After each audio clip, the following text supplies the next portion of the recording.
आज की दुनिया में सबसे बड़ी समस्या यह नहीं है कि इंसान के पास क्या नहीं है। सबसे बड़ी समस्या यह है कि इंसान के दिमाग में क्या चल रहा है। लाखों लोग हर दिन उठते हैं, काम पर जाते हैं, लोगों से बात करते हैं, हंसते हैं, लेकिन अंदर से वे खाली होते हैं। उन्हें खुद भी समझ नहीं आता कि उन्हें क्या हो रहा है। कोई दर्द नहीं दिखता, कोई चोट नजर नहीं आती, फिर भी मन भारी रहता है, सोच थकी रहती है और दिल बेचैन रहता है। यही वो जगह है जहां डिप्रेशन और एंजाइटी जन्म लेते हैं। डिप्रेशन का मतलब सिर्फ उदासी नहीं होता और एंजाइटी का मतलब सिर्फ डर नहीं होता। ये दोनों दिमाग की गहरी अवस्थाएं हैं जिन्हें समझे बिना हम खुद को दोष देते रहते हैं। जब कोई इंसान कहता है कि उसे कुछ भी अच्छा नहीं लगता, जब कोई कहता है कि उसे हर वक्त डर लगता है, जब कोई कहता है कि उसका मन कहीं टिकता नहीं, तो समाज कह देता है स्ट्रांग बनो, पॉजिटिव सोचो, सब ठीक हो जाएगा। लेकिन दिमाग पॉजिटिव सोच से नहीं चलता। दिमाग बायोलॉजी और अनुभव से चलता है। मानव दिमाग का सबसे पहला काम आपको खुश रखना नहीं है, उसका सबसे पहला काम आपको जिंदा रखना है।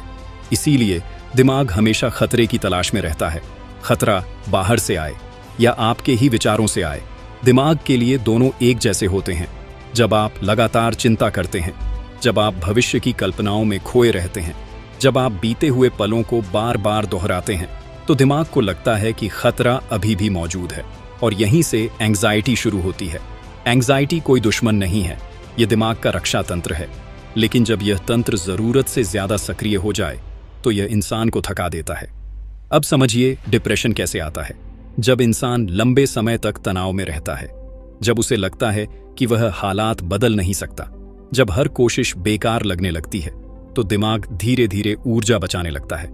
मोटिवेशन कम होने लगती है, इमोशन शून्य होने लगते हैं। यही डिप्रेशन है। ये हार मानना नहीं है, ये दिमाग का सर्वाइवल मोड है। लेकिन इंसान इसे कमजोरी समझ लेता है। अब यहाँ एक बहुत जरूरी बात समझिए, डिप्रेशन और एंग्जाइटी किसी एक दिन में नहीं आते। ये धीरे धीरे बनते हैं। छोटी चिंताएं, छोटा डर, छोटा दबाव, और फिर एक दिन दिमाग थक जाता है। दिमाग में कुछ हिस्से होते हैं जिनका काम अलग अलग होता है। एक हिस्सा है जो खतरे को पहचानता है और एक हिस्सा है जो सोचता है। जब खतरे वाला हिस्सा ज्यादा ताकतवर हो जाता है तो सोचने वाला हिस्सा कमजोर पड़ जाता है। इसीलिए एंग्जाइटी में इंसान बहुत सोचता है लेकिन सही निर्णय नहीं ले पाता।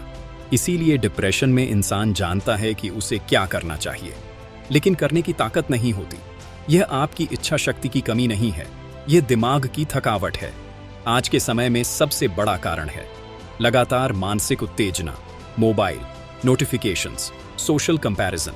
दिमाग को कभी आराम नहीं मिलता, हर समय अलर्ट, हर समय अलर्ट। और फिर एक दिन दिमाग कह देता है बस। अब यहीं पर एक बहुत बड़ा भ्रम आता है। लोग सोचते हैं कि डिप्रेशन और एंग्जाइटी हमेशा रहेंगे, लेकिन ऐसा नहीं है। दिमाग प्लास्टिक होता है, मतलब बदलने की क्षमता रखता है, लेकिन बदलने से पहले समझना जरूरी है। अगर आप समझ नहीं पाए कि आपके साथ क्या हो रहा है, तो आप खुद से लड़ते रहेंगे, और खुद से लड़ना सबसे खतरनाक लड़ाई होती है। इस वीडियो का उद्देश्य आपको ठीक करना नहीं है, इस वीडियो का उद्देश्य आपको समझाना है, क्योंकि समझ ही पहला इलाज है। जब आप यह समझ जाते हैं कि मैं खराब नहीं हूं, मेरा दिमाग थका हुआ है, तो यहीं से रिकवरी शुरू होती है। लेकिन कहानी यहीं खत्म नहीं होती। असल सवाल यह है, दिमाग में यह सब होता कैसे है? कौन सा हिस्सा एंग्जाइटी पैदा करता है, कौन सा हिस्सा डिप्रेशन को गहरा करता है, और क्यों कुछ लोग इस चक्र से बाहर निकल जाते हैं जबकि कुछ लोग इसमें फंसे रह जाते हैं? यही हम अगले भाग में समझेंगे। अगले भाग में हम यह जानेंगे दिमाग के अंदर कौन सा सिस्टम आपको बार बार डराता है और क्यों नकारात्मक विचार अपने आप दोहराए जाते हैं। हम समझेंगे एमिग्डाला और ब्रेन लूप की असली सच्चाई। और उसके बाद तीसरे भाग में हम बात करेंगे माइंड कंट्रोल की। कोई जादू नहीं, कोई मोटिवेशन नहीं, सिर्फ साइंस। अगर आप यह जानना चाहते हैं कि दिमाग को धीरे धीरे कैसे शांत किया जाता है और विक्टर फ्रैंकल जैसे लोग सबसे मुश्किल हालात में भी कैसे मजबूत बने, तो अगला भाग मत छोड़िए, क्योंकि कहानी अभी शुरू हुई है।